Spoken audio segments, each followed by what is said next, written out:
maayirka caasimadda magaalada Hargeysa ay weheliyaan xubnaha gudida gacanta ku haysa wadada isku xidha xaafadda Maxamed Mooge gaar ahaan dhinaca koonfureed ee buurta ilaa iyo xaafadda Digaale ayaa maanta soo kormeeray hanaanka ay wadadaasi u socoto. Indhayntan waxaa ku wehelinayay maayirka gudoomiyaha degmada Maxamed Mooge iyo waliba mudanaha ku qoran degmadani iyadoo ugu horreynna halkaasi hadalla ay ka soo jeediyeen Suldaan Cismaan Baane iyo Sareeyo Dhaqan oo ka mid ah xubnaha gudida wadadani gacanta ku haya waxaana ay si isku mid ah baaq ugu direen bulshada dhulka iyo beeraha ku leh xaafadaha ay wadadani dhex marayso taasi ay u soo jeediyeen inay ka qayb qaataan isla markaasina ay cashuurta bixiyaan. ujeedada ugu weyn ee maanta halkaan isugu nimi waa iskaashi dawladda hoose oo uu joogo gudoomiyaheedii waa dhantahay gudiyadiina waa dhan yihiin injineerkii wadada wadayna ilaahay khayr ha siiyo isaguna waa joogaa Maxamed waxa fayskii hore arakaawadi waa noo dhamaatay oo wada aragtaa buutu waa taa laga baxay khayrkii wuu inoo bilaabmay maadaama maanta dadkii si xaraga wadadii u marayo khayrkii wuu inoo bilaabmay quruxdina waa inoo bilaabantay maadaama wadadii ay noo samaysantay waxa inoo dhiman waxa wadada intii hadhay oo ah halkan ilaa iyo Digaale ilaa Ziiroga lacagta waxa laga sugayaa dadkii lahaa baloogyada ilaa 450 baloog baanu ka soo diiwaan gelinay hadaan nahay gudida gacanta ku haysta dadka wixii wadadu ay maraysana waxa lagu qoray $1 wixii aanay wadadu ku soo jeedina waa 500 waxaan isleenahay waa wax qof kasta oo baloog liba waa wax uu bixin karo hadaa doonaysaan qurux hadaa doonaysaan in dhulkiina qiimadii yeesho hadaa doonaysaan quruxda magaalada hadaa doonaysaan ilaahay dirtiina wax u bixisaan waxa naga codsi ah anagoo dhul ku lahayna doonayna runtii inaanu anaguna ilaahay dirtii u qabano ina maaragtay ka soo qayb qaataan qof walba waxa lagu qoray warkiisu idin soo gaaray soo bixisaan. Xuseen Ibrahim Askar oo ka mid ah mudanayaasha golaha deegaanka iyo Maxamuud Cabdi Xasan Goofinda gudoomiyaha degmada Maxamed Mooge ayaa iyaguna dhinacooda si isku mid ah uga hadlay horumarka kala duwan ee degmada Maxamed Mooge ka socda. halkan waa wadadii Digaale dadku runtii aad ugu dhibanaayeen waxa dhamaaday qaybtii koowaad ee carakaawada 700 mitir oo intii buurta ahayda runtii waxaan la keenay fariin uga dirayaa dadweynaha dhulka kule ee hantida kule halkan kule ama beeraha noqoto ama bloogyo ha noqoto ama dhul diiran ama dhul saasaan noqoto inay wadada dhulkii cashuurtooda iska soo bixiyaan kana qayb qaataan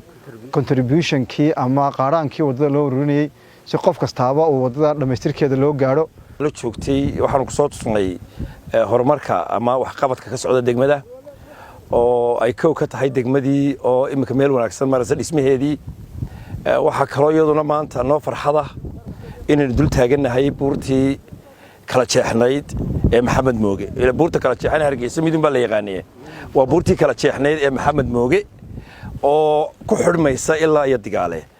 mudana maayar waad ogeed wadadana caynka meeshan caynka ahayd wada ma ahayn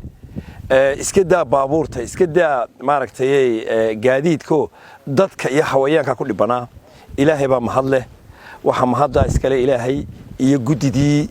u soo dhabar adeegtay muddada dheer ee gacanta ku haysay. Cabdikariin Axmed Mooge maayirka caasimadda Hargeysa oo isaguna halkaasi ka hadlay ayaa si weyn carabka ugu adkeeyay in aanay ka dawlad hoos ahaan aanay u dul qaadanaynin dadka aan dadkooda waxba la qabsanayn ee dhulka iyo waliba beeraha ku leh goobaha ay marayso wadadani taasi oo u soo jeediyay inaanay qofna ka aqbalaynin kuwa ku baaqay qaaraanka ee waliba aan cashuurtiina bixin qaaraankii ay ku yabooheenna aan waxba soo bixin waxaana uu sheegay in tallaabo ay ka qaadi doonaan kuu suura geli mayso inaad dhul seesato kaabadaysato dhul baan leeyahay aad tiraahdo cashuurtana aanad bixin qaaraanka dadka deegaanka ee wada degan ay isku xukumaana aad diido kuu suura geli mayso waxaan kuu sheegayaa war cashuurta kugu waajibtayna bix qaaraanka dadku bulshada meel ku wada nooli dawladnimadeena gebigeeduba waxay ku dhisantahay waxaynu heshiis ku nahay dadka halkan ku nooli haddii isu yimaadeen odayaashoodu kaceen oo baloog nin kastoo baloog kule wax lagu xukumay waxa waa lagu leeyahay dadku waxay heshiis ku yihiin ay walaalo ku yihiin ay raali ku kala yihiin waan diidayaa odhan maysid haddaad taa samayso adigana markii loogu yariyo xaq lagu leeyahay in lagu dhaadna wadada mari maysid lacagta lama lahayn dadka laga soo qaaday waxaanu kuu sheegaynaa haddaad dhulkan wax ku leedahay qaadhaanka dadka ummadda meeshan ku noole ay ku heshiisayna bix cashuurtii qarankan iyo ummaddani kugu lahayd ee magaalada kugu lahaydna bix labadaaba haddaad diiddo dowladda hoose adiga ilaahay baa iskiin baday dowladda hoosena biraad u baahantay dhismaha inuu kuu suuro gasho dhisataa dowladda hoose ku xidhanta yaa xaq kuu siiyey 10 sannadood inaad cashuurta naga haysato oo taada aniga ala dhulka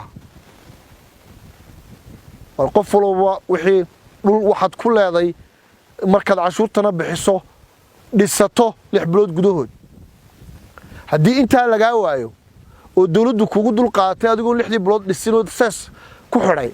oo wixii aad u qaadatay sababtaad u qaadatay aan midna ka qaban haddana inaad taa qaadhaana bixin maayo cashuurna bixin maayo hay qaali garoobo wadaduna ay soo hormarto marka ummadda kaba mid tihid reer geysana ma tihid horumarkeedana dooni maysid qofka noocaasina inuu ummadda dhex joogo ma bahaba waanu kugu celinaynaa maanta waa fariin iyo ogeysiis bari laakiin sharciga dal isla tiigsanayaayo cashuurta 10 sano aad igala maqnayd 10 sano ka hor maxay balogaaga cashuurta ku waajibtay maxay goynaysaa yaa ku sharci ku siya 10 sano cashuur haysata ama 5 sano haysato saa u kala nabad gashaan dawladda hoose Hargeysa annagu muwaadinka wadankan jecel ee cashuurta bixiya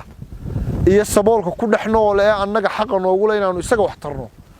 ayaa magaaladan leh wadadani oo dhismaheedu muddo kooban socday isla markaasina ay gacanta ku haysay shirkadda Cali Warsame Construction Company ayaa la rajaynayaa in muddo dhow si rasmi ah xariga looga jaro waxaana wadadani baahi weyn u qabay maritaankeeda dadweynaha kala duwan ee ku nool xaafadda Maxamed Mooge iyo waliba xaafadda Digaale taasi oo la filayo in bulshadu ay ka oran doonto baahidii loo qabay wadadani Maxamed Cabdi Qalinle xafiiska warqabadka bulsho Hargeysa.